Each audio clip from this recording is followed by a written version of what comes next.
কোরআনের মর্যাদা কত বেশি, কোরআনের মর্যাদা কত বেশি এ বিষয়ে আলোচনা আশা করি রমজান মাসে আপনারা শুনে থাকেন বা শুনেন।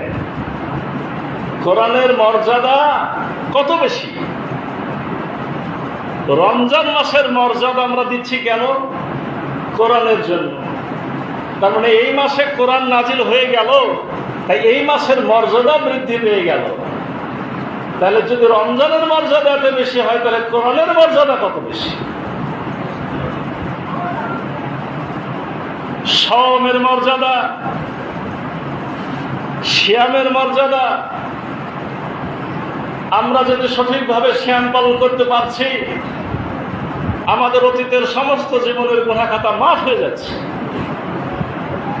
এই সওমের মর্যাদা কেন? এই কোরআনের জন্য। এই লাইলাতুল কদরের মর্যাদা এত বেশি কেন?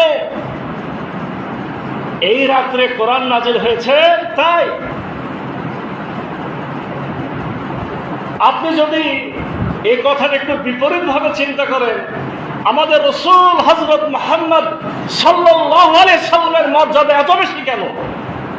কারণ তাকে দুনিয়ার সর্বশ্রেষ্ঠ কিতাব তাকে দেওয়া হয়েছে।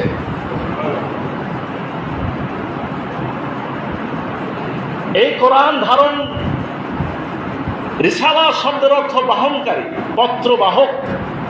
দুনিয়াতে যুগে যুগে অনেক নবী রাসূল আল্লাহর ওহী বহন করেছে, কিন্তু অবশ্যই কোরআন সকল পত্রের চেয়ে শ্রেষ্ঠ পত্র।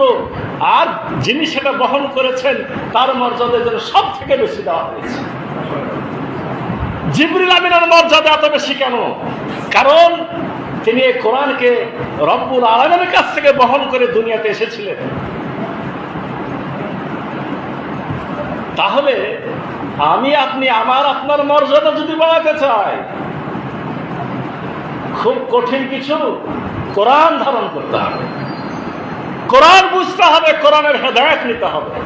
তাহলে আপনার আমার মর্যাদাটাও বেড়ে যাবে। সুবহানাল্লাহ, কত বড় সুযোগ।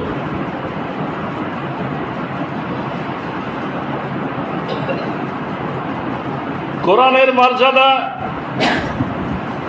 এত বেশি, এটা বলে শেষ করার মতো নয়। কোরআনের মর্যাদা কত বেশি, এই কোরআন থেকে হেদায়েত নেওয়ার জন্যই প্রয়োজন হয় তাকওয়া।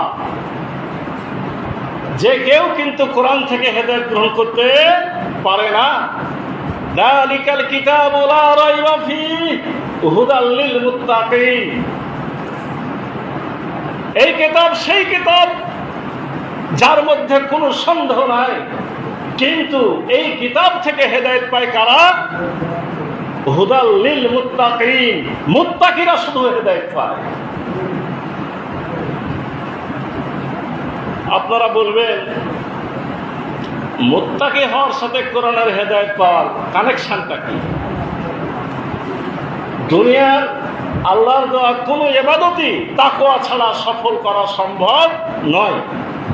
ঠিক একইভাবে কোরআনের হেদায়েত পাওয়াও তাকওয়া ছাড়া সম্ভব নয়। বিপরীত পক্ষে সালাত দ্বারাও তাকওয়া তৈরি হয়, হজ দ্বারাও তাকওয়া তৈরি হয়, যাকাত দ্বারাও তাকওয়া তৈরি হয়। কিন্তু রমজানের সিয়াম দ্বারা যে তাকওয়া তৈরি হয়, এর একটা বিশেষত্ব আছে। সিয়ামের তাকওয়া এমন এক তাকওয়া, আপনার কঠিন ক্ষুধা পিপাসা থাকা সত্ত্বেও আপনি অবৈধ পন্থায় কোনো পয়সা উপার্জন করতে যাবেন না, আপনার মুখে হারাম রিজিক তুলবেন না। এই শিক্ষাটা দেয় কে? এই শিক্ষাটা দেয় সিয়াম, সিয়ামের তাকওয়া।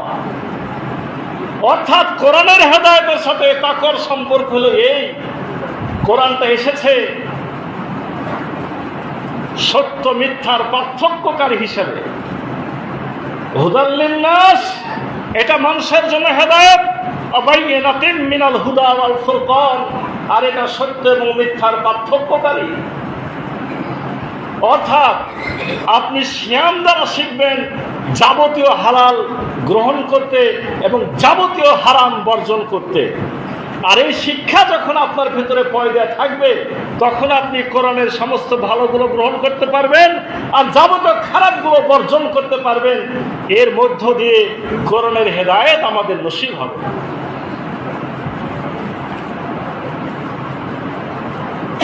সিয়ামের তাকওয়া নফসকে নিয়ন্ত্রণ করতে শিখায়, নফসের কন্ট্রোল শিখায়, চোখকে নিয়ন্ত্রণ করতে শিখায়, কানে খারাপ কিছু শোনা থেকে নিয়ন্ত্রণ করতে শিখায়, খারাপ জায়গাতে যাওয়া থেকে আপনাকে হেফাজত করে। এই সিয়ামের তাকওয়া নফসের নিয়ন্ত্রণ করতে শিখায়। এই জন্যই তো হাদিসে বলা হয়েছে, মান সামা রমাজানা ঈমানা ওয়া ইহতিসাবা, যে ব্যক্তি সিয়াম রাখলো ঈমানের সাথে এবং ইহতিসাবের সাথে, তার অতীত সমস্ত গুনাহ খাতা মাফ হয়ে যাবে। ইহতিসাব, আল্লাহ শুধু বলেন না যে তোমরা সিয়াম পালন করলেই তোমরা সফল হবে, না তা বলেন না। তোমরা সিয়াম পালন করলেই গুনাহ মাফ হবে, আল্লাহ তা বলেন না। আল্লাহ বলেছেন ঈমানের সাথে আর ইহতিসাবের সাথে। ঈমানের এখানে একটা সহজ ব্যাখ্যা হলো এই যে শুধুই মাত্র আল্লাহর সন্তুষ্টির জন্য। আর ইহতিসাব অর্থ হলো আত্মপর্যালোচনা, আত্মসংশোধন। আজকের সিয়াম পূর্ণ হলো কি হলো না, আজকে গুনাহ থেকে বাঁচতে পারলাম কি পারলাম না, আজকে যে সিয়ামের ট্রেনিং, এই ট্রেনিং কাজে লাগলো কি লাগলো না, এরকম সার্বক্ষণিক চিন্তা, এটার নাম ইহতিসাব। এই দুটার মিলন ঘটলে আপনার আমার দ্বারা যে আপনার সব হাসিল হবে। এর দ্বারা কি ঘটবে? রাসূল সাল্লাল্লাহু আলাইহি ওয়াসাল্লাম বলছেন, গুফিরা লাহু মা তাকাদ্দামা মিন জামবি, আপনার আমার অতীতের সমস্ত গুনাহ খাতা মাফ হয়ে যাবে। ঠিক একইভাবে লাইলাতুল কদরের রজনী যারা উদযাপন করবে, তাদের ব্যাপারে বলা হয়েছে, মান কামা লাইলাতুল কদরে ঈমানান ওয়া ইহতিসাবান গুফিরা লাহু মা তাকাদ্দামা মিন জামবি, যে ব্যক্তি লাইলাতুল কদর পালন করছে কিসের সাথে? ঈমানের সাথে এবং ইহতিসাবের সাথে। আমি কেন লাইলাতুল কদর পালন করছি যদি আমার জানাই না থাকলো, আপনি কিসের ইহতিসাব করলেন? আপনার ঈমানের খবরটা কোথায়? আজকে এতটুকু শুনে যান। আপনার লাইলাতুল কদরের তো বিস্তারিত আলোচনা কত রাত বলেছি, সামনে আসার মাত্র কয় রাত? 2 রাত। এটাও সত্য, স্পেশালি 27 রাতের ব্যাপারে কিন্তু আলাদা আলাদা হাদিস আছে, অর্থাৎ সামনে আমাদের এখনো সুযোগ আছে। ওই রাত্রে বসে বসে চিন্তা করতে হবে কি কারণে এই রাতের এত মর্যাদা? কোরআনের কারণে। আমি কি কোরআন জানি? আমি কি কোরআন পড়তে পারি? আমি কি কোরআনের অর্থ বুঝি? আমি কি কোরআনের ব্যাখ্যা জানি? আমার মধ্যে কি কোরআনের আমলগুলো আছে? আমি কি কোরআনের যতটুকু জানি মানুষকে দাওয়াত দিই? এই ইহতিসাবের সাথে, ঈমানের সাথে যদি আপনার সারা রাত পার হয়ে যায় চিন্তা ফিকির করতে করতেও, মনে করেন যে আপনার হয়তো রাত্রে সালাতুল তারাবি পড়েছেন, আপনি আর সময় পান নাই, এই চিন্তা করতে করতে রাত পার করেছেন, আপনার লাইলাতুল কদর ভাগ্যে আসার সম্ভাবনা যথেষ্ট আছে।